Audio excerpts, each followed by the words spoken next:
But it had to end one way or another. All that's left now is to tell you about that last night.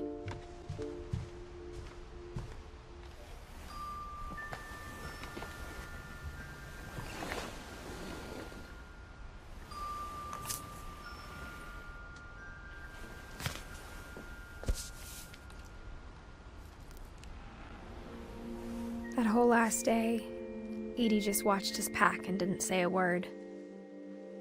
Until supper, when she raised her glass and said, "To our final night together, and all our final nights apart." Grandma, you know what I said about alcohol.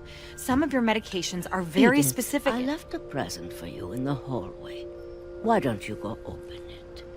The grown-ups have to argue now. I'm sorry, you're right. We're all leaving tomorrow. Let's just enjoy our last... I'm not leaving. Edith, you're excused.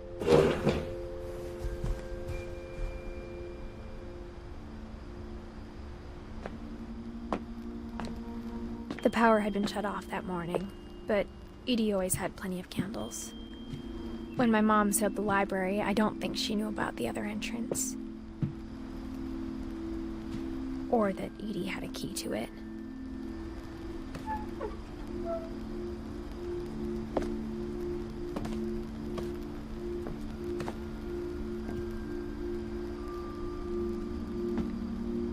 That thing you're afraid of isn't going to end when you leave the house.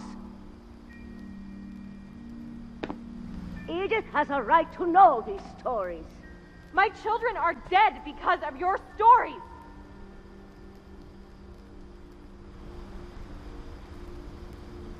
I think it's best if Edith and I leave tonight.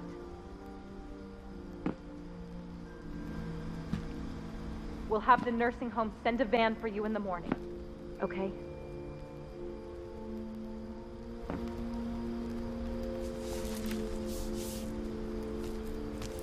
Dear Edith, there's so many stories I wish I could tell you, but there's only time for one. This is about what happened on the night you were born. That night, the tide went way, way out.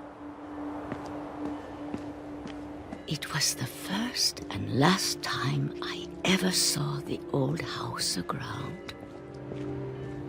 There'd been an earthquake out in the middle of the ocean. They called it the lowest tide in 1,000 years. God, it smelled awful. You know, I've seen that house every day of my life.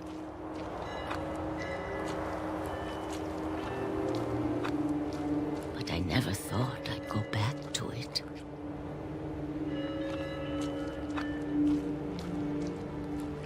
When the fog rolled in, I lost my way.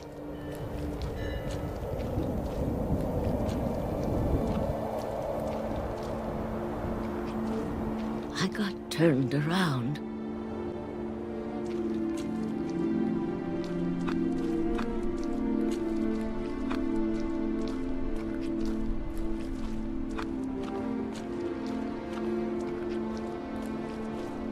For a while, I wandered.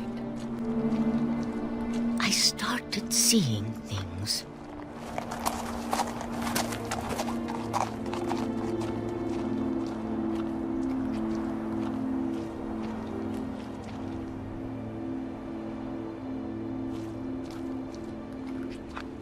Things I'd forgotten had ever existed.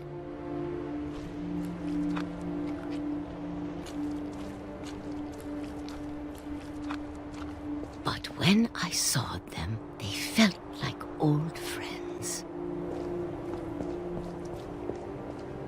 That night, a lot of things came back to me.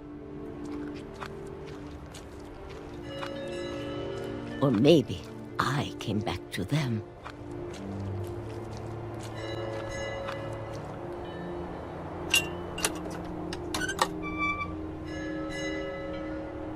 Things I can't explain, but that I need you to try and... Edith, what are you doing in here? It's mine! Edith! Mom, you're gonna rip it! Let go! kicked and screamed, but Mom dragged me to the car.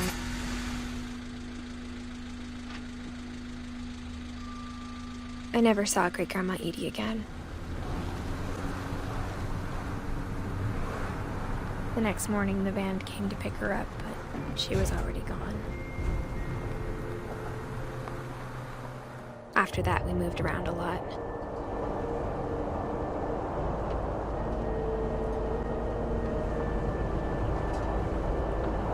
We both tried to make the best of it.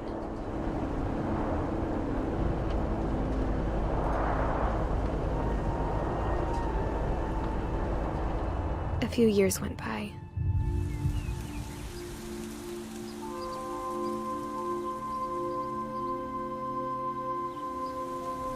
My mom didn't like to talk about it, but she started getting sick a lot. The rest happened pretty quickly.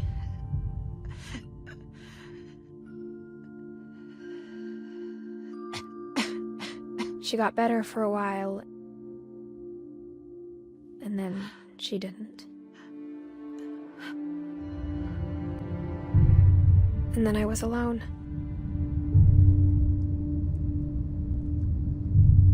The last Finch left alive.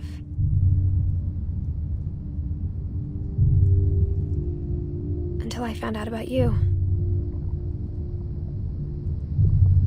I'm still not sure what to tell you about all this.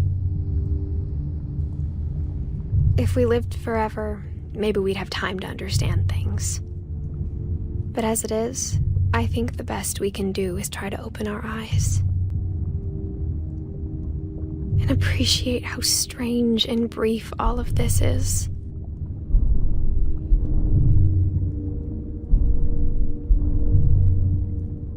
This journal was supposed to be for you. But now I hope you'll never see it. I just want to meet you and tell you all these stories myself. But I guess if you're reading this now, things didn't work out that way.